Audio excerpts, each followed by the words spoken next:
Bom, prosseguindo no estudo da Paracletologia, página 52 do nosso livro, capítulo 5, vamos estudar sobre a personalidade do Espírito Santo.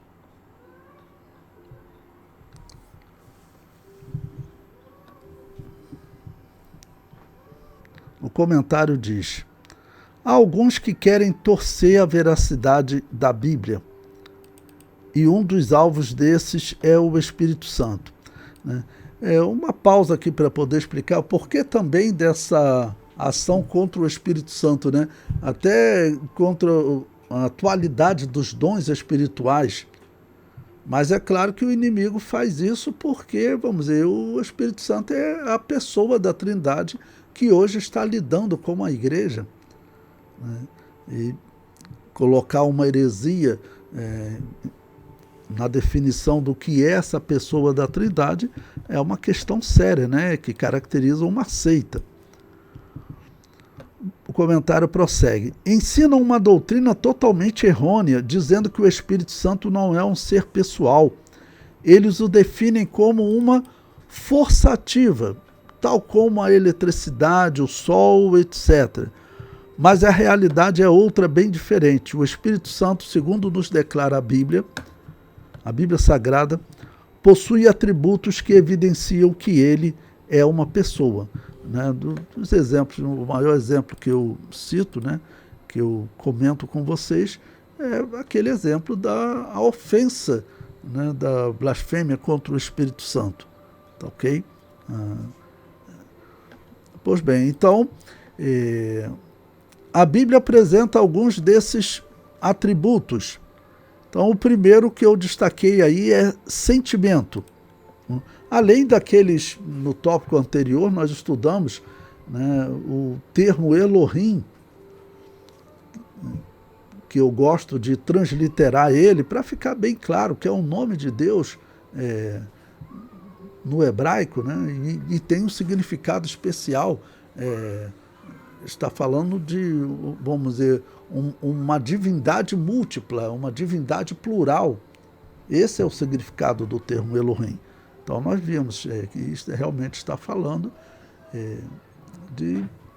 do mesmo Deus, um só Deus, mas uma pluralidade de pessoas. Ok? Bom, então falando de sentimento, eu separei aí para a nossa leitura Efésios, capítulo 4, versículo 30, que diz o seguinte: e não entristeçais o Espírito Santo de Deus, no qual estáis selados para o dia da redenção. Bom, ter sentimento, né, isso é característica de uma pessoa, por isso a definição que a igreja chegou na história, né, que nós pregamos hoje, é que é um Deus, não? Três pessoas. Ok?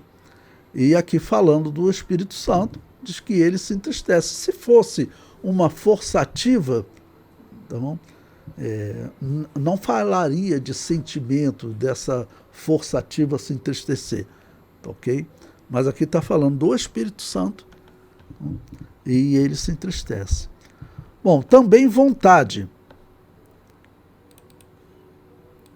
Separei aí o versículo 1 Coríntios, primeira carta do apóstolo Paulo aos Coríntios, capítulo 12, versículo 11, que diz: mas um só e o mesmo Espírito opera todas essas coisas, repartindo particularmente a cada um como quer. Então o Espírito Santo, ele vai repartindo para cada um os dons espirituais. É claro que existe critério, não? Existe critério de a pessoa ter um sentimento puro também para ela poder fazer a obra de Deus, né? Tem pessoas que, infelizmente, eles, vamos dizer, simplesmente não pedem, e outros sequer creem que os dons, creem que o Espírito Santo ainda distribui os dons espirituais. Então, essas pessoas, é claro, eles não vão receber. Então, o Espírito Santo, entregar os dons, ele não é entregue para todos. E até dentro da igreja, os dons eles são entregues pelo Espírito Santo conforme a pessoa vai utilizar aquele dom.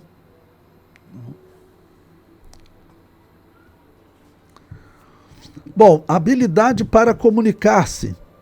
Agora eu separei Atos capítulo 13, versículo 2, que diz: E servindo eles ao Senhor e jejuando, disse o Espírito Santo: Apartai-me a Barnabé e a Saulo para a obra a que os tenho chamado. Ou seja, os dons espirituais existiam claramente na igreja primitiva. Nós acreditamos e vemos na história que esses dons espirituais, eles existiram por toda a história da igreja. Eles nunca acabaram. Os documentos têm mostrado isso, principalmente nos últimos 500 anos, que a documentação aumentou, já que o poder da Igreja Católica, o poder controlador diminuiu, a quantidade de documentos aumentou. Até por um trabalho dos protestantes. Nesse sentido, os protestantes fizeram um trabalho bom, aumentando a documentação para nós termos mais registros de mais pessoas e conhecer mais igrejas. Aí tomamos conhecimento que as igrejas há 500 anos atrás tinham igrejas que acreditavam na atualidade dos dons espirituais, o que é chamado hoje de pentecostalismo, tá bom?